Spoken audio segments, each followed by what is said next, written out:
मिनश्शैतानिर्रजीम बिस्मिल्लाहिर्रहमानिर्रहीम वक़ुल लिइबादी यक़ूलुल्लती हिय अहसन इन्नश्शैतान यंज़गु बैनहुम इन्नश्शैतान कान लिल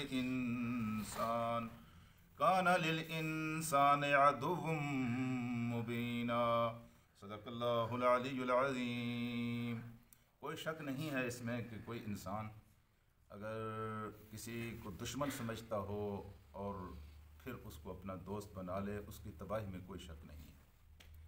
लेकिन कोई शख्स अगर किसी दुश्मन को अपना हादी और रहनुमा बना ले और उस पर एतमाद करे और उस पर भरोसा करे कि वो उसको सीधा रास्ता दिखाएगा, वो इसको निजात के रास्ते की तरफ ले जाएगा, तो मेरे दोस्तों इसमें तो बिल्कुल कोई शक नहीं रहता कि वो इंसान तबाह भी होकर रहेगा और इंसान बर्बाद भी होकर रहेगा।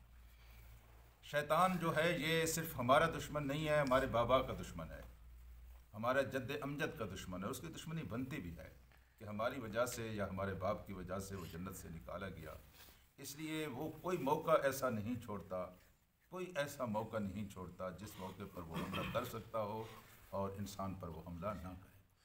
और शैतान से बचने की कोई पनाहगाह आपके पास नहीं है माँ सिवाय इसके कि आप अल्लाह तबारक व तआला की पनाह ढूँढें और अल्लाह तबारक व तआला की पनाह में चले जाएं।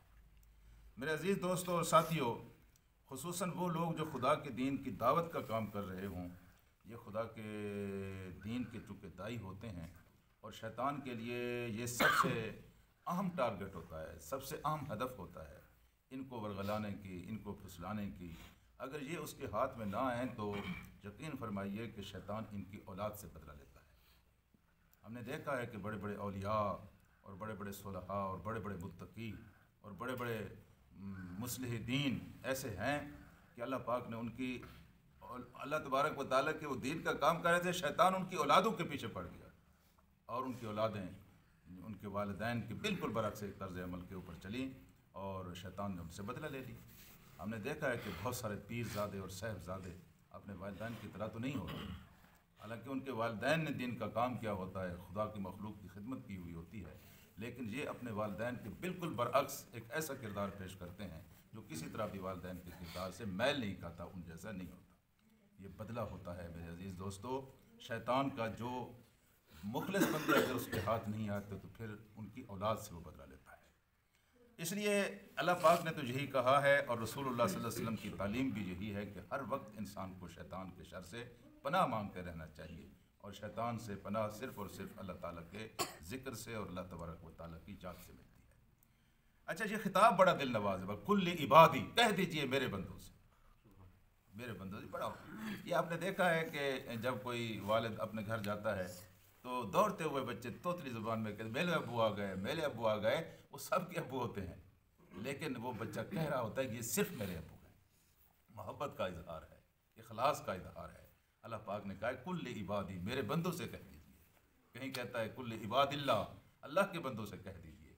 कहीं कहता है कि कुल हमारे उन बंदों से कहिए मुखलिस लना, जो हमारे लिए मुखलिस हैं। ये सारे खिताब जो हैं बड़े दिलनवाज खिताब हैं और इनसे अल्लाह तबारक व तआला की मोहब्बत झलकती है, प्यार झलकता है, अपने बंदों के लिए उसकी जो चाहत है उसका इजहार होता है।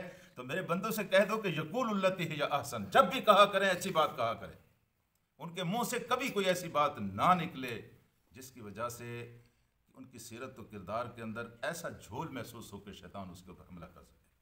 जितने भी शर पैदा होते हैं मेरे अजीज़ दोस्तों, उनकी बुनियाद इस ज़बान की ख़राबी से बनती है। और खुदा के दीन की दावत का काम करने वाला तो समंदर की तरह गहरा होता है और ठहरा हुआ होता है और मुसीबतों को बर्दाश्त करता है, ज़्यादतियों को बर्दाश्त करता है और उसका रिएक्शन हमेशा मुस्बत होता है, मनफी नहीं होता।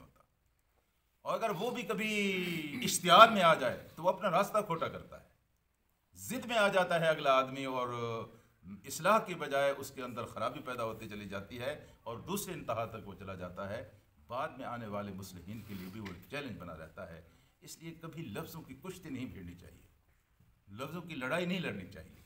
आप किसी को समझाएं, जब देखें कि वो बिल्कुल हर हाल में उलझने पे आ गया है और बात समझ के नहीं दे रहा है, तो आपके पास अल्लाह की मखलूक और ज़्यादा है, आपके पास इतना वक्त नहीं है कि आप उसके साथ उलझें और वहाँ अपना वक्त ज़ाया करें। अगर किसी झाड़ी के साथ आपका दामन उलझ गया है तो आपका वक्त इतना कीमती है कि अपने दामन का उस हिस्से को काट कर उस झाड़ी के सुपुर्द कर दीजिए, आगे गुजर जाइए। मोमिन के पास, एक मुस्लिह के पास, एक दाई के पास बहुत थोड़ा वक्त होता है। अल्लाह की मखलूक बड़ी है। एक आदमी उलझा हुआ है, बिगड़ा हुआ है, उसको छोड़े। और कुरान हकीम ने तो बहुत अच्छी बात कही है कि इज़ा ख़ातबहुमुल जाहिलून क़ालू सलाम। फिर कहा कि जब भी कहें अच्छी बात कहें, इन्न शैतान यंज़ुगु बैनहुम, शैतान तो इसी ज़बान के ज़रिए तो तुम्हारे दरमियान अदावतें डालता है, इसी की वजह से नज़ा पैदा होता है, इसी की वजह से झगड़ा पैदा होता है। एक फ़िक्रा, एक बात कभी कभी इंसानों के अंदर इतने खराबी पैदा कर दे, लोग कत्ल हो जाते हैं।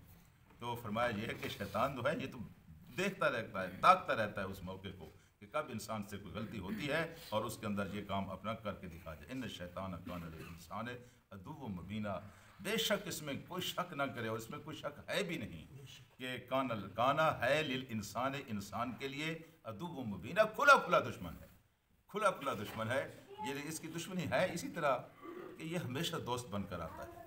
आपके वालिद के पास भी जब गया था तो दोस्त बनकर के आता है ना, इसका हरबा वही पुराना है। आज भी जब आता है दोस्त बनकर आता है, दुश्मन बनकर नहीं आता, लेकिन है दुश्मन जी।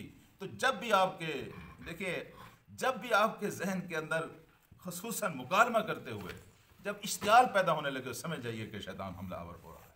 फ़ौरन अपने आप को कंट्रोल कीजिए, अपनी तबीयत पर जब्त कीजिए, अपने अल्फाज को अपने कंट्रोल में रखिए, तो आप देखेंगे कि आपके लिए दावत की राहें खुलती चली जाएंगी। लेकिन अगर आपने उलझना शुरू कर दिया तो फिर इस उलझने से खराबी पैदा होगी, इस्लाह पैदा नहीं होगी। अल्लाहुम्मा सल्ली अला सय्यदना